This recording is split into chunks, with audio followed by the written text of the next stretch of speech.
এমন একটা দিন আসবে নতুন দুলা হইয়া বাইরে হব, সাদা তিনখানা কাপড় পরায়, মাথার মধ্যে একটা বান, মাথার মধ্যে একটা বান, পার মধ্যে একটা বান দিয়া আপনাকে আমাকে শোয়া রাখবে মাথার বান্ধে।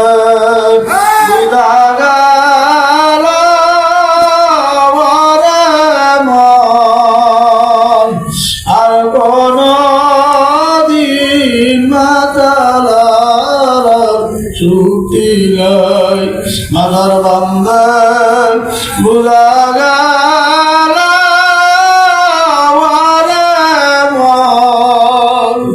আর কোন দিন উঠে বাসার চুক্তি নাই।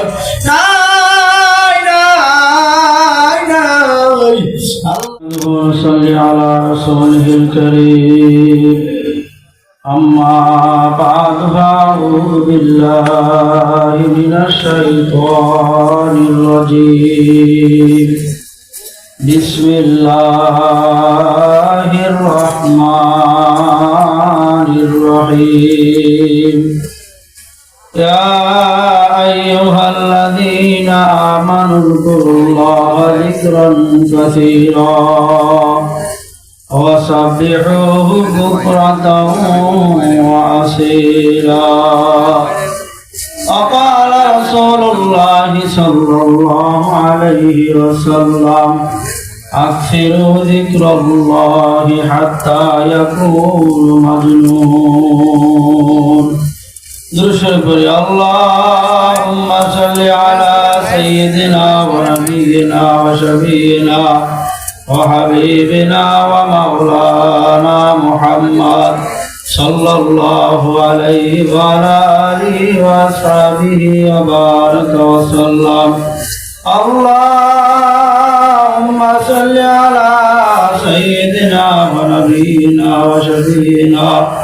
وحبيبنا ومولانا محمد صلى الله عليه وعلى آله وأصحابه وبارك وسلم। শুকরিয়া আদায় করতেছি মহান রব্বুল আলামিনের দরবারে।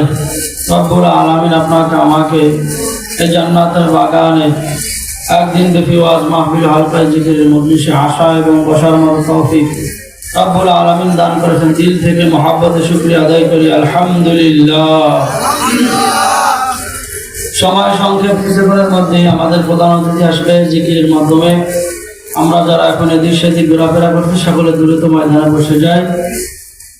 কাজী ভাইরা, আল্লাহ পাক রব্বুল আলামিন কোরআনের মধ্যে ঘোষণা করছেন ইয়া আইয়ুহাল্লাযীনা আমানু যিকুরুল্লাহা যিকরান কাসীরা ওয়াসাব্বিহুহু বুকরাতাও ওয়া আসীলা। হে ঈমানদার বান্দা বান্দিরা, তোমরা যারা ঈমান আনছো, আমি রব্বুল আলামিনের স্মরণ, আমি রব্বুল আলামিনের জিকির বেশি পরিমাণে করো। সবাই বলুন সুবহানাল্লাহ। এত বেশি পরিমাণে জিকির করতে বলতে বেশির কোনো সীমা বলে নাই। আল্লাহ রাসূল সাল্লাল্লাহু আলাইহি সাল্লাম বলছেন আকসিরু যিকরাল্লাহি হাত্তা ইয়াকুলু মাজনুন। এত বেশি পরিমাণে আমি রব্বুল আলামিনের জিকির করো, আল্লাহ পাক রব্বুল আলামিনের জিকির এত বেশি পরিমাণে করো যে দুনিয়াদার ফাসিক ফুজ্জাররা তোমাদেরকে দেখে পাগল করে। জিকির করলে অনেক লাভ ভাই, সবাই জানি আমরা। আল্লাহ পাক রব্বুল আলামিনের হুকুম জিকির করাই লাগবে। জিকির করলে দিলের জং দূর হয়, দিল পরিষ্কার হয়।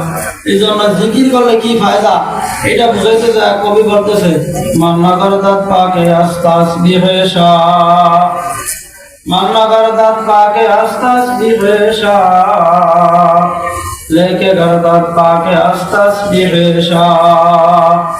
আমরা বসা বলতেছি সুবহানাল্লাহ, আলহামদুলিল্লাহ, আল্লাহু আকবার।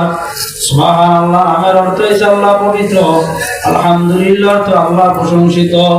আমরা সকালে বসা বলতেছি সুবহানাল্লাহ, আল্লাহ পবিত্র, আল্লাহ পবিত্র। আমার মাওলা রব্বুল আলামিন, আমার মাওলা যখন দেখে বান্দাবান্দি সকালে বলতেছে আমি পবিত্র, মাগরিবের পরে বলতেছে আমি পবিত্র, সব সময় জিকিরের মাধ্যমে বলতেছে সুবহানাল্লাহ, অর্থাৎ বান্দা সাক্ষী দেয় আমি মাওলা পবিত্র। যখন বান্দা বারবার বলে আমি মাওলা পবিত্র পবিত্র, আর বান্দা তুই তো অপবিত্র, আমি মাওলাকে তোমাকে পবিত্র বলিয়া ঘোষণা দিলি, আমি মাওলা তুমি তোমাকে পবিত্র করিয়া দিলাম। সবাই বলুন সুবহানাল্লাহ। কাজী ভাইরা জিকির বেশি পরিমাণে করা লাগবে। আল্লাহু আকবার। দুনিয়া মাজরাতুল আখিরাহ। এই দুনিয়া কেউ একদিন ছিলাম না, এখন আসি, এমন একদিন আসবে কেউ থাকবো না।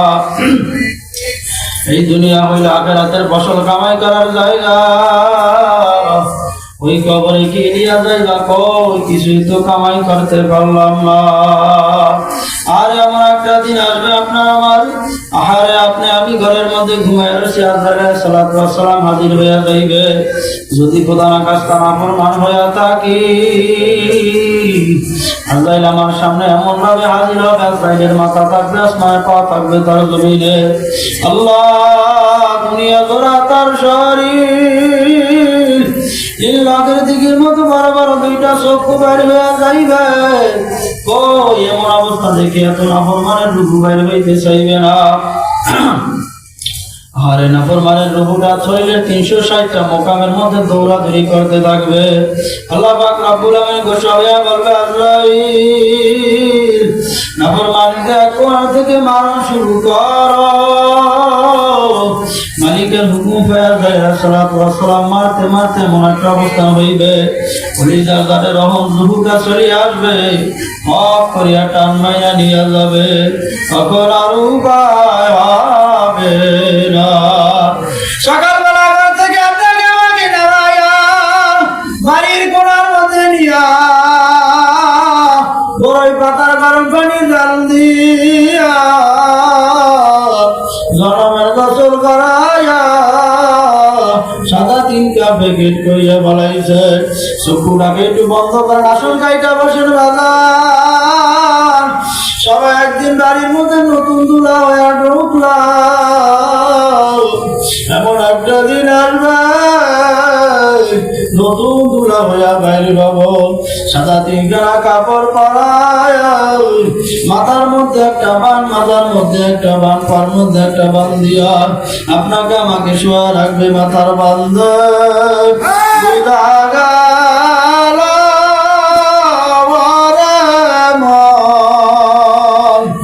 আর কোন দিন মাতালার ছুটি নাই, মাথার বান্ধে বুলা গেল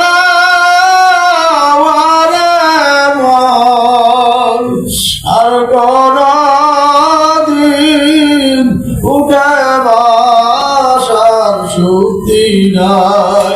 নাই নাই নাই মাবুদ নাই। কাজী বাইরে দুনিয়া থাকার জায়গা না, কেউ থাকতে পারবো না। আর আমার সামনে বাবা চলিয়া গেল, দাদা চলিয়া গেল, কত ছোট ভাইরা চলিয়া গেল। আর আমরা কিছুক্ষণ জিকির করে দিলখানা পরিষ্কার করিয়া যদি অন্তর মধ্যে মালিককে বসায়া কবরে যাইতে পারি। এই জন্য সবাই খেয়ালের সাথে জিকির করবো। যখন জিকির করবো লা ইলাহা ইল্লাল্লাহ, মাথাটাকে একটু ডান দিকে ঘুরাইয়া আল্লাহু আকবার, বাম দুটো দিয়ে আঙুল নিচে কলবের মধ্যে ধাক্কা দিয়ে ধীরে ধীরে খেয়াল করবো। আল্লাহ বাদে কেউ মাবুদ নাই। যখন জিকির করবো ইল্লাল্লাহ, তখন ধীরে ধীরে খেয়াল করবো আমার কলবে একমাত্র আল্লাহই আছে। যখন আমরা জিকির করবো আল্লাহ, তখন ধীরে ধীরে খেয়াল করবো আমার নাক ও কপালের তারা জায়গার দিকে আমার মাওলা তাকায়া রয়েছে। সবাই জবান খুলিয়া মাওলাকে রাখেন। আল্লাহ বাদে কেউ মাবুদ নাই। লা ইলাহা ইল্লাল্লাহ, লা ইলাহা ইল্লাল্লাহ, লা ইলাহা ইল্লাল্লাহ, লা ইলাহা ইল্লাল্লাহ, লা ইলাহা ইল্লাল্লাহ, লা ইলাহা ইল্লাল্লাহ, লা ইলাহা ইল্লাল্লাহ, লা ইলাহা ইল্লাল্লাহ, লা ইলাহা ইল্লাল্লাহ, লা ইলাহা ইল্লাল্লাহ, লা ইলাহা ইল্লাল্লাহ, লা ইলাহা ইল্লাল্লাহ, লা ইলাহা ইল্লাল্লাহ, লা ইলাহা